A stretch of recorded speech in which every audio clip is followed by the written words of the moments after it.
Sifat malu melambangkan ketakwaan dan integriti. Sifat malu kepada Allah Subhanahu Wa Taala iaitu memelihara akal, menjaga sumber rezeki dan sentiasa mengingati mati kini semakin terhakis sehingga natijahnya lahir salah guna kuasa, rasuah dan pengkhianatan dalam kalangan masyarakat. Hari ini umat Islam sudah semakin kurang memiliki sifat malu lalu tergamak melakukan pelbagai kemungkaran berlaku dalam pelbagai bidang tugas dan pekerjaan merangkumi sebahagian agamawan, ahli politik, penjawat awam dan pekerja swasta. Tanpa segan silu dan jauh daripada rasa berdosa, segelintir umat Islam bersifat tamak, berperangai rakus, sanggup menipu dan berbohong semata-mata untuk merebut kekayaan dan mencapai pengaruh serta mengamalkan sifat-sifat yang mementingkan diri sendiri. Demikian antara penegasan dalam isi kandungan khutbah yang dikeluarkan oleh Jabatan Agama Islam Perak Jaib Jumaat 6 Mei lalu dengan tajuk Sifat Malu Lambang Ketakwaan dan Integriti Pekerja Mukmin. Sebagai mukadimah, ia memetik firman Allah Subhanahu Wa Taala dalam ayat 26 surah Al-A'raf yang bermaksud, wahai anak-anak Adam, kami telah menurunkan kepada kamu pakaian bagi menutup aurat kamu dan juga diturunkan pakaian perhiasan, dan ketahuilah pakaian takwa yakni malu itulah yang sebaik-baiknya. Yang demikian itu adalah daripada tanda-tanda kurniaan Allah supaya mereka mengenangnya. Khutbah tersebut merujuk kepada tafsiran Imam At-Tabari bahawa sifat malu merupakan sebaik-baik pakaian pelindung diri seseorang manusia. Malu merupakan ciri penting yang perlu dimiliki oleh setiap Muslim.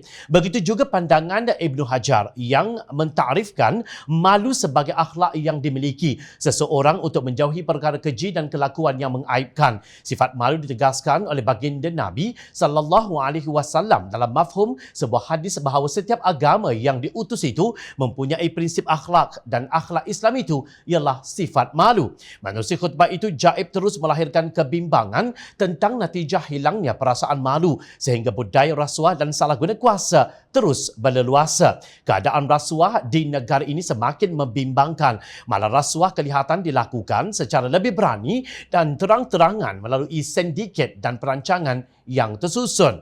Perasuah kini licik untuk melepaskan diri daripada tindakan undang-undang. Hal ini dilakukan melalui kelumpangan dan kelemahan sistem kawalan sedia ada serta kerana kurang ketegasan, begitu juga keberanian serta tanggapan berlakunya pilih kasih ketika menguatkuasakan undang-undang untuk mencegah rasuah dan mendakwa serta menghukum mereka yang melakukan rasuah.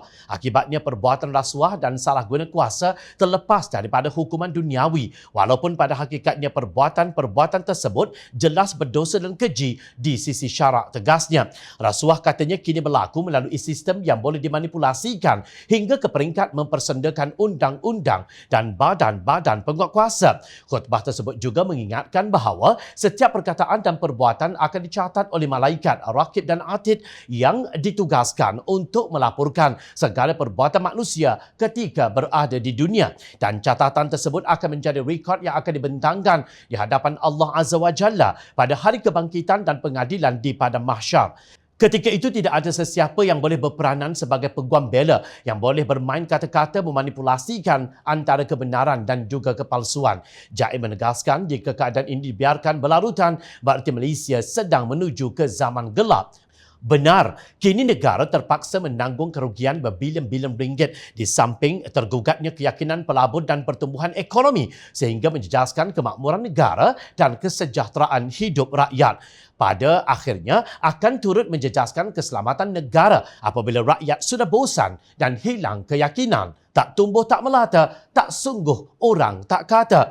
Senario yang kini diperkatakan oleh seluruh dunia ialah bekas Perdana Menteri Malaysia, Datuk Seri Najib Razak telah disebut oleh panel 3 Hakim Mahkamah Rayuan sebagai national embarrassment atau memalukan negara melalui hukum penjara 12 tahun dan denda 210 juta ringgit atas 3 pertuduhan pecah amanah, 3 tuduhan pengubahan wang haram dan 1 pertuduhan penyalahgunaan kedudukan pada 28 Julai 2020. Namun, Najib masih bebas ke sana dan ke sini sambil menjaja slogan, malu apa bosku. Amat berbeza nasib seorang buruh Rahmat Rahman yang terpaksa meringkuk selama 15 bulan dalam penjara kerana mencuri petai.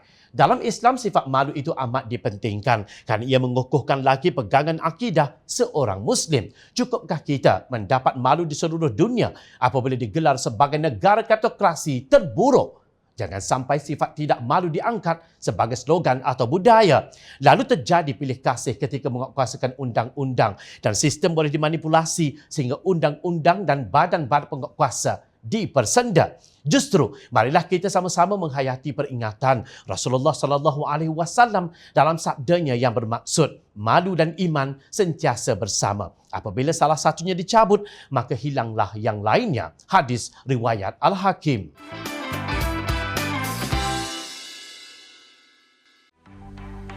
Mencari maklumat dan berita politik yang bebas, kupasan yang tepat, panas. Dapatkannya secara eksklusif hanya di Jom Channel.